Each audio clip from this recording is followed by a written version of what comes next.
Again, gone, just like that. Thanks, coach. For me, that moment was another moment that made me. That was a moment when I said, you can be here 1 minute and gone the next. So I stopped playing games like that. I still have my moments. I was still a teenager, but I still had my moments. I made sure I adhered to what my father told me as far as be where he wanted me to be as much as I could. I always found my time to play. But it wasn't the moment of Gary's death that really changed me. It was the moment of his funeral.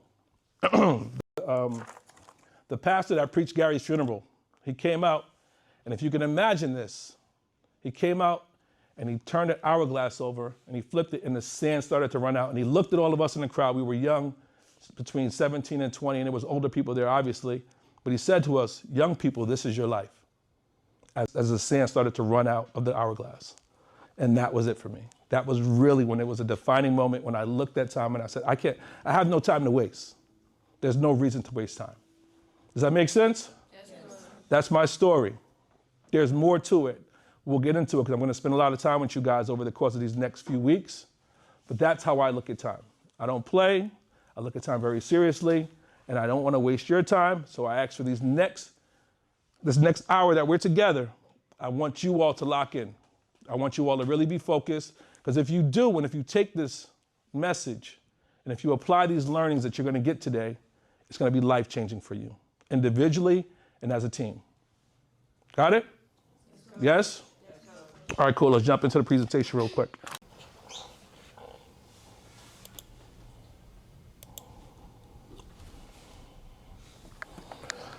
So what we're going to do today is we're going to go through time management from a perspective of your lives as student athletes. It's really looking at your time and trying to understand for yourselves, how do I spend my time? Am I spending it towards who I want to be in the future? What do you want to be in the future? Me? Yes. I don't know. Not sure yet. It's fine. What do you want to be in the future? A real estate agent. Real estate agent. You don't know yet. Let's keep going. Physician assistant. Physician assistant. You. Detective. Criminal defense lawyer. Criminal defense lawyer. That's great. Zoologist. Okay. Nurse. Lawyer. Speak up. Lawyer. Me? We're going right across the aisles. A therapist? Not Juliana, sorry. You young lady. Yes. I don't really know. Say it again. I don't really know. You don't know yet? Okay. Monty? Business manager. Business manager. Liana? Therapist. Therapist? What kind of therapist? I don't know yet. Okay. Like social work or? Yeah. Okay. Who's that hiding back there? Talk to me, Chloe. Say it again. Politician. Politician? Okay. Lex? Lawyer? A travel nurse. Travel nurse. Got it. So in order to do those things, all of the decisions you make from this point forward need to be aligned with the future you. Got it? If you make a decision today that doesn't align with the person you want to be in the future, you're being distracted. Something is pulling you away from your goal of who you want to be. Every decision you make that's not aligned with who you want to be in the future is a distraction. Got it? Yes? What do you guys want to do as a team this season? What's your goals? Win what? Win counties, states, sectionals. Yes? So every decision you make as an individual that's not aligned with those goals is what? A distraction, right? In order to get traction towards that goal of winning the counties, the states, and the sectionals, every decision you make as an individual first will either be an action of traction or an action of what? Action of traction or an action of what? Distraction. There's what in both of those words? What word is in both of those words? Action. Because everything you do is what? An action. It's either an action of, towards your goal is what? Towards your goal is what? Traction. Away from your goal is what? Distraction. So remember that. Everything you do from this point forward as an individual and ultimately as a team is either an act of action or an act of traction or act of distraction. Yes? Make sense? Got it. So time management, why does it matter? Time is our what? Our greatest asset. What we talked about earlier in my life, time is weird, it's funny because it's our greatest asset, yet we don't know how much of it we have. Yes? With my friends, they woke up that morning and never imagined that that would be their last day. It's that serious. It's that wild. That's just what time is. So that's why when I wear this shirt, it's a reminder for me to do what? Maximize every minute, because I don't know how many I have left. I don't know how many minutes I have left.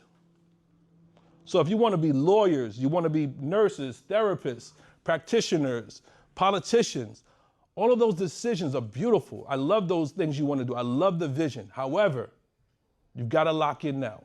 It's never too early to lock in. Lock in on your goals, your dreams, start studying them right now so you know this is really what I want to do. And you're focused. You're not wasting any time. Yes? For you guys, it's balancing a lot. You're balancing school. You're balancing relationships. You're balancing athletics. There's 3 domains of life: work, relationships, and you. You sit at the middle of work and relationships. So if you're not right, work and relationships aren't right. You make those things happen. For you, your work is your athletics right now. And some of you may have jobs. So if you're not right, your schoolwork's not right, your relationships aren't right, and your academics and your athletics aren't right. So take a moment and be mindful of how you feel. Practice self-talk. You have to be louder than the voice in your head. The subconscious mind is taking in tons of information on a daily basis. You're just watching things, you're seeing things, you're observing things, you're on social media, and you're seeing all these things coming in your mind. The way you combat that is by being louder than that information. Now your brain's saying you can't. The voice that you talk back to has to be louder than that voice that says you can't. Your voice of yes, I will has to be louder than those voices. And you have to find downtime for yourself, because if you don't reset, if you don't take time to reset your mental and you become mental fatigued, work relationships won't work well.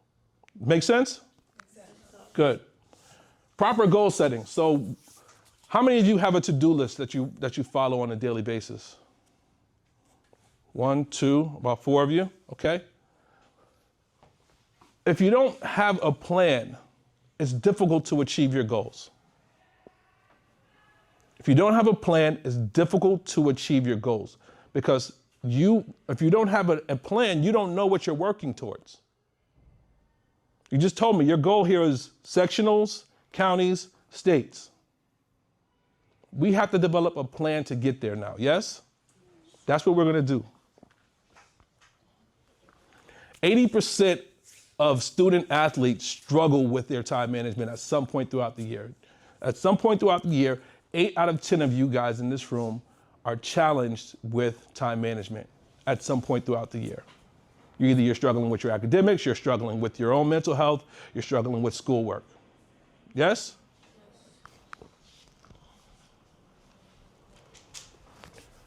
Does anybody know why procrastination exists? Does everybody know what procrastination is by show of hands? Yes? Okay. It's when you want to do something, you should do something, but you just don't do it. It's not something wrong with you. It's just the way the brain is wired. Your brain is wired to keep you safe. So when you try to do something that you normally don't do, your brain is going to say, we don't usually go that way. No, safety's here. Let's stay comfortable. The key to life is learning how to get comfortable being uncomfortable. There's no growth in comfort. Got it? Yes. To relate it to basketball, if there's a girl dribbling in front of you and you're giving her all this space, is she comfortable? But when you get up on her, she's a little uncomfortable, right? Because she's not used to that type of pressure. So that's what life is. If you don't have discomfort, there's usually no growth. So us building these plans, us having this conversation and the dialogue today is really going to be about pushing you through the comfort zone and into discomfort so we can grow. There's growth on the other side of discomfort. Yes? Lack of prioritization. That's when you don't have a plan. You don't know what should go first, second, or third. You have no idea of what you should be working on at that time. Schoolwork, your training for basketball, or yourself. So that's why it's important you have a plan. This is called the time pyramid. There's 3 tiers to it: peak priorities, important but flexible, and then distractions. So everything that's a peak priority for you that aligns with the future you, this future goal of the team, sectionals, counties, and states, needs to be in this top part of the pyramid. So that's what we're going to do. We're going to start to set those goals and those priorities. Any questions so far? Goal setting is not easy, but it's important.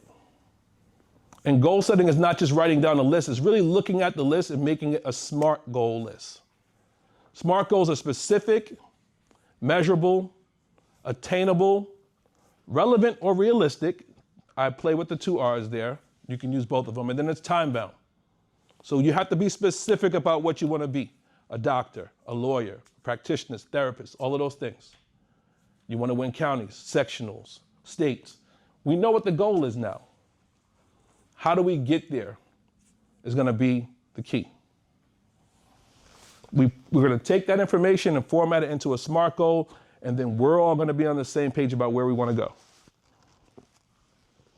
Let's stop there really quickly. Let's grab our worksheets, and let's go through the first section of the worksheets. Thank you for watching and listening to our channel. Please be sure to like, share, and subscribe. Your support is appreciated.